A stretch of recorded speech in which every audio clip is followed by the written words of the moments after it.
Esse é o Ancapsu e nós vamos falar sobre uma mensagem que foi vazada ontem, né? Você sabe, a Polícia Federal vazou algumas mensagens do celular do Bolsonaro. Não tinha nada demais ali, nada, nenhum crime, nada demais. Mas vazou algumas mensagens do celular do Jair Bolsonaro. A ideia, lógico, óbvio, evidente, era fazer uma cortina de fumaça, né? Os ministros do STF estão se sentindo pressionados, quiseram fazer uma cortina de fumaça para confundir o público e tirar o foco da coisa, né? Mas uma das mensagens chamou a atenção. Olha só, o Bolsonaro dizia para Eduardo Bolsonaro: esqueça qualquer crítica ao Gilmar. E diz que todos ou quase todos demonstram preocupação com as sanções que viriam a ser aplicadas pelo governo Trump. Vamos entender esse caso aqui, porque tem dois aspectos aqui. O primeiro aspecto que eu acho que é importante é aquilo que eu falo para vocês. É lógico que para o público, o Gilmar Mendes e todos os ministros do STF vão falar: não, que estamos do lado do Alexandre de Moraes, não porque soberania, soberania, soberania, mas por trás, as negociações que estão acontecendo por trás, o nível da conversa é outro. Outras coisas estão sendo negociadas e o Bolsonaro sabe disso. A gente falou um vídeo recentemente, o Bolsonaro está otimista com a situação, né? Por mais que... Não, o Alexandre de Moraes está descontrolado. O Alexandre de Moraes está descontrolado e vai continuar descontrolado. Mas mesmo assim, as negociações são positivas. Vamos entender esse caso aqui, porque eu acho que dá para tirar um segundo ponto dessa história, que tem a ver com Gilmar Mendes e com Fux também. Essa notícia foi sugerida por Vinícius de Caraglio, Peter de Roupão na Buenos Aires 44 e várias outras pessoas. Obrigado aí ao pessoal que sugeriu notícias lá no nosso site, no visãolibertaria.com. E obrigado a você que está assistindo o nosso vídeo. Se você gosta do nosso conteúdo, por favor, deixe o seu like, se inscreva aqui no canal, né? Pois bem, Bolsonaro pediu a Eduardo Bolsonaro: esqueça qualquer crítica ao Gilmar. Então, olha só o que foi a mensagem, né? Aqui, ó. Um diálogo citado no relatório, Bolsonaro afirma ter conversado com alguns ministros da Suprema Corte e que todos, ou quase todos, demonstraram preocupações com as sanções que viriam a ser aplicadas pelo governo Trump, ou seja, com a lei Magnitsky sobre os ministros, né? Em resposta, Jair Bolsonaro informa que o conteúdo não deveria ser compartilhado e diz para Eduardo: esqueça qualquer crítica ao Gilmar, possivelmente se referindo ao Gilmar Mendes.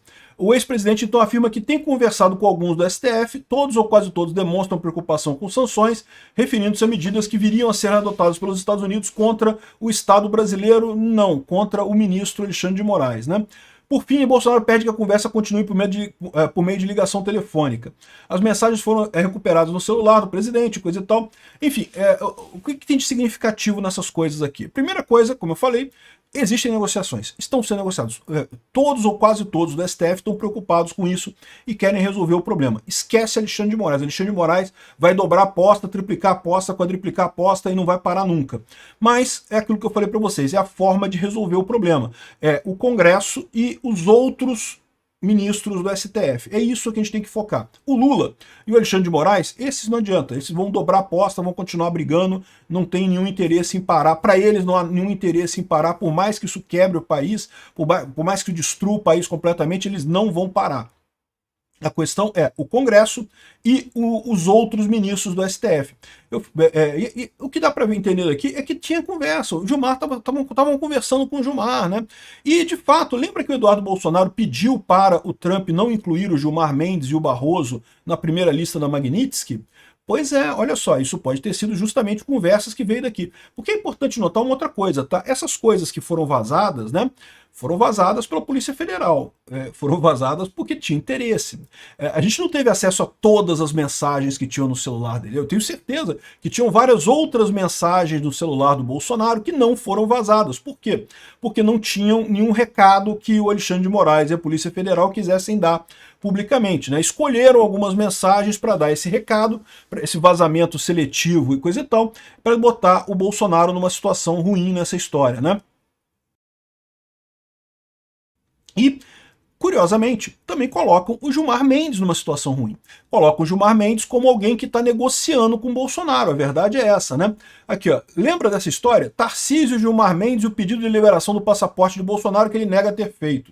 O Lauro Jardim, alguns dias atrás, falou aqui, ó: 5 semanas se passaram desde que se tornou público que logo depois de Donald Trump anunciar o tarifaço, Tarcísio de Freitas pediu a Gilmar Mendes que conseguisse a liberação do passaporte de Bolsonaro para que o capitão fosse aos Estados Unidos negociar com o presidente americano. Em conversas reservadas, Tarcísio nega que tenha formulado tal pedido ao ministro. Ou seja, isso aqui, levantaram essa ideia. Agora, pode ser que tenha sido verdade isso. Existem negociações correndo.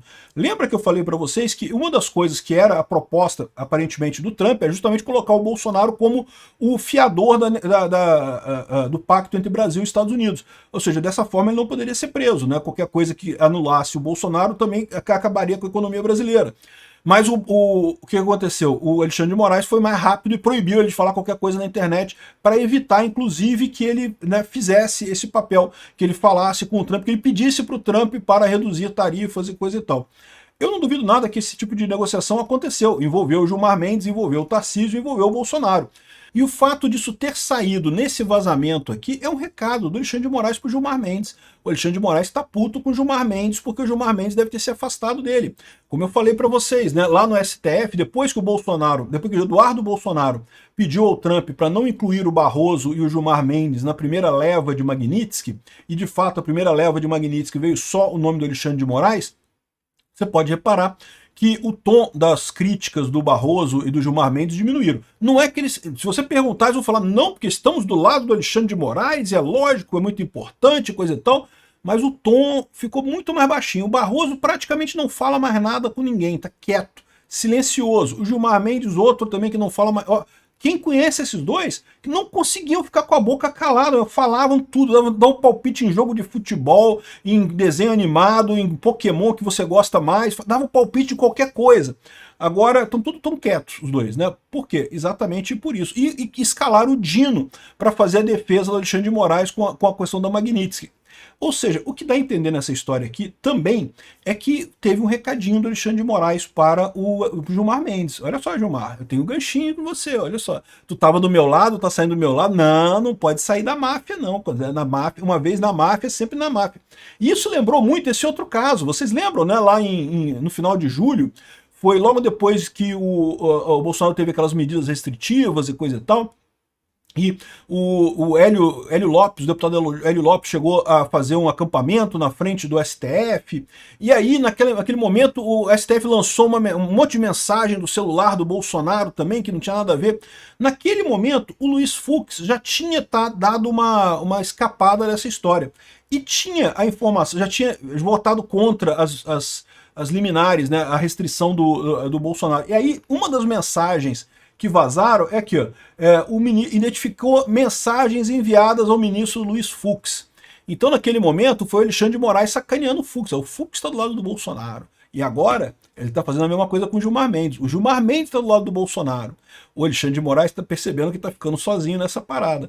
O problema todo disso é exatamente esse, né? Ele está querendo agora intimidar todos os outros ministros para que eles não façam, não resolvam o problema, mas não tem jeito, o problema vai ter que ser resolvido, não tem alternativa, o pessoal já sabe que acabou, não tem o que eles possam fazer. Eles podem discutir a maneira com que vão encerrar esse processo e acabar com essa coisa toda. Isso certamente está sendo objeto de avaliação, mas que vão ter que fazer alguma coisa, vão ter, né? E aparentemente o Gilmar Mendes já está também do lado contrário dessa história. É o que eu falo para vocês, meu amigo. Até o Dino. O Dino ontem saiu se explicando um monte de vezes, não porque o prejuízo dos bancos não tem nada a ver comigo, não sei o que lá e coisa e tal, mas ele viu o tamanho da merda que ele tá, ou seja, ele viu que não tem jeito de resolver esse problema juridicamente, ou com decreto, ou com não sei o que lá, né? O Brasil simplesmente não tem peso militar e político e geopolítico no mundo para bancar uma briga com os Estados Unidos, nem que queira. Ah, mas vamos nos alinhar à Rússia, não sei o que lá, vamos nos fuder, né? Essa alternativa o Brasil tem, se fuder completamente do lado dos BRICS aí, coisa e tal. Enfim, muito significativo esse puxão de orelha que o Alexandre de Moraes deu no Gilmar Mendes. É um bom sinal, é um sinal que até o Gilmar Mendes já abandonou o cara.